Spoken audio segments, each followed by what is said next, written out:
Alors Ludo, explique-nous qu'est-ce qui t'a amené à créer une distillerie.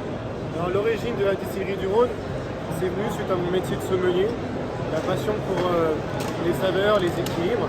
D'accord. Et je voulais interpréter la région Auvergne-Rhône-Alpes par des spiritueux haut de gamme qui représentent la gastronomie locale. Donc ça passe par des plantes sauvages, sélectionnées solo, cueillies à la main. Ouais. Et toute cette recherche autour des plantes jusqu'à la production, la mise en bouteille, Ouais. c'est un métier qui est en fait passionnant. Et pour moi, Donc c'est là, le travail de R&D, tu l'as fait toi-même. Ouais, on a tout créé moi-même. Ça t'a pris combien de temps pour sortir la première bonne recette? Un an et demi. 1 an et demi. Un an et demi de création pour arriver à l'ADN. Pour arriver au premier produit. Voilà. Le produit magique. Le produit magique qui plaît à tout le monde, tu vois. Exactement.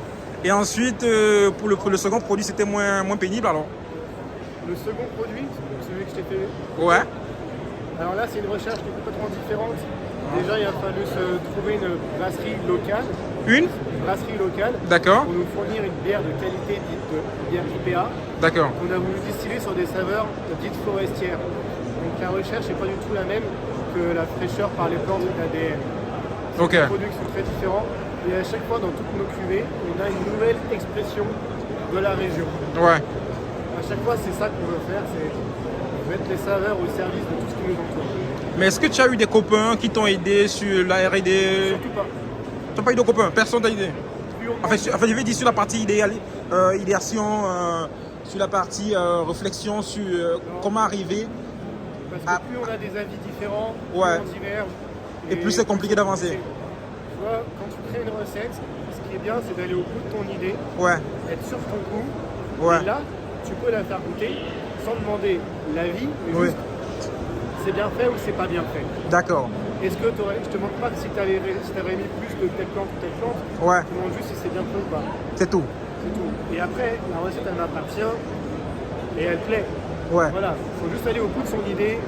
Et Alors, si tu veux donner quelques conseils à quelqu'un qui veut créer une recette, quels sont les outils qu'il doit utiliser? déjà, il faut avoir une démarche logique, Ouais, soit du sourcing des ingrédients jusqu'à la fin de la production. oui, Une suite logique, être fidèle droit dans ses bottes. Quand il faut s'écarter de son chemin, et tant pis, on ne fait pas, il faut savoir dire non. ouais, Il faut se concentrer sur ce qu'on a et surtout aller au bout de son idée et pas hésiter à se remettre en question par contre. ouais. Parce qu'entre le début et la fin, c'est pas la même chose. C'est pas la même chose. On évolue tous.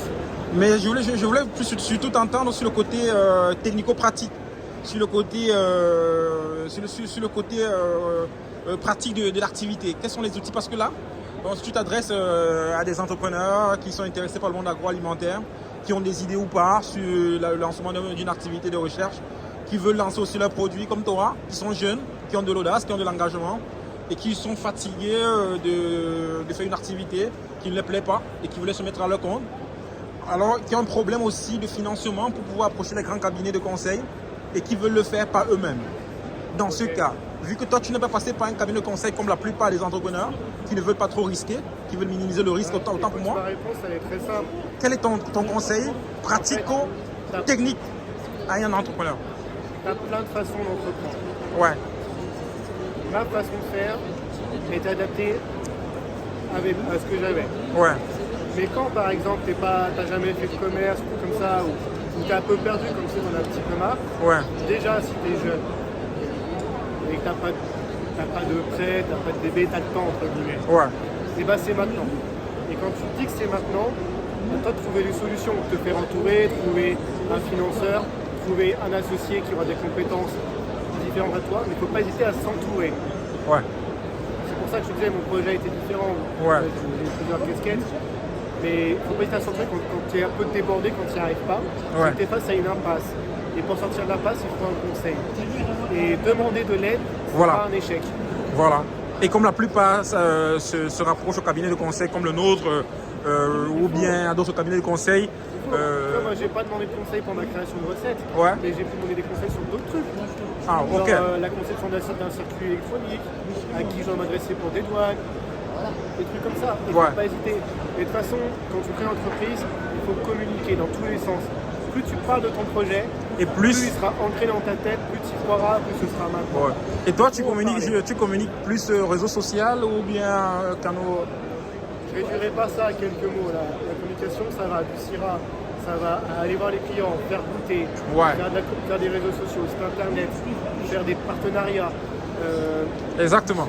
Tu as parlé un mot très Et- fort, des partenariats. La communication, c'est Ouais. énorme. Il faut s'entourer.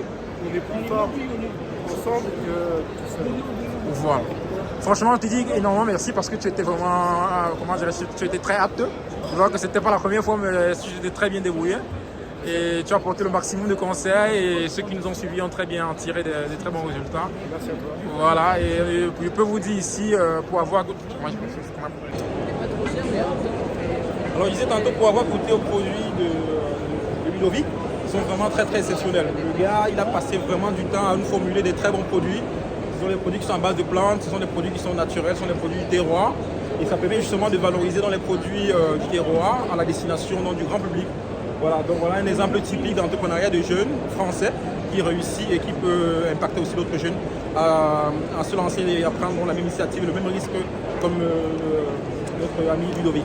Alors on vous dit à très bientôt, à la prochaine et n'oubliez pas de vous connecter au canal Fabrique Aliment.